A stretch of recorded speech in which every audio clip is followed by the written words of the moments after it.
remember being in first or second class in school and the teacher was asking what you want to be when you grow up.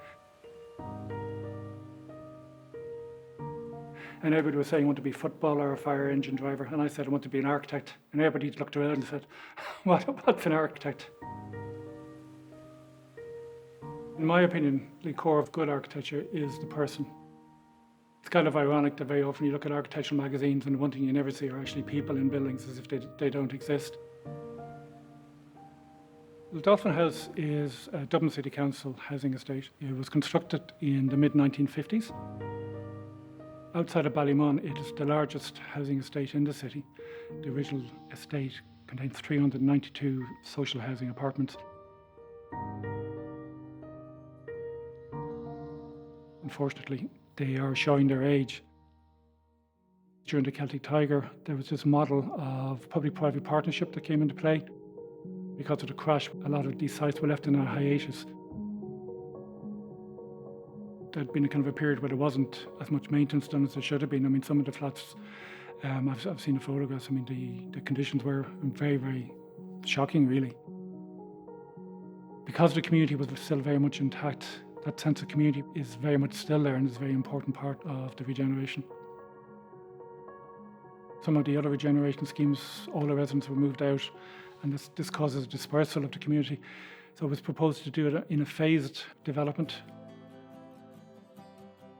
I mean, from a practical point of view, that also made sense in terms of budget, because obviously enough, it's a very large scheme, so it would have been a huge undertaking to have done the whole site in one go. But the biggest challenge in Dolphin, I think, is trying to kind of free up the layout a little bit in terms of the repetitive rhythm of the existing blocks, to kind of create more individual spaces. And also, because it's such a large estate, maybe to have more kind of individual parts of it. People are kind of more familiar to have their own kind of part and their own kind of identity, that this is my part of Dolphin, and to kind of reinforce that much more. The site is in a wonderful location, south-facing, close to the canal. But the actual existing blocks, they kind of turn their backs onto the canal. So one of the ideas was to actually open up the phase one so that you have houses facing onto the canal, so that people could actually appreciate the orientation. By actually having housing close to the canal, it actually provided more passive security and to make it a much more pleasant environment. As with a lot of our housing complexes, there are kind of these large expanses of green spaces, which even though they're quite generous in size, they're very underutilised. With no doors opening onto it.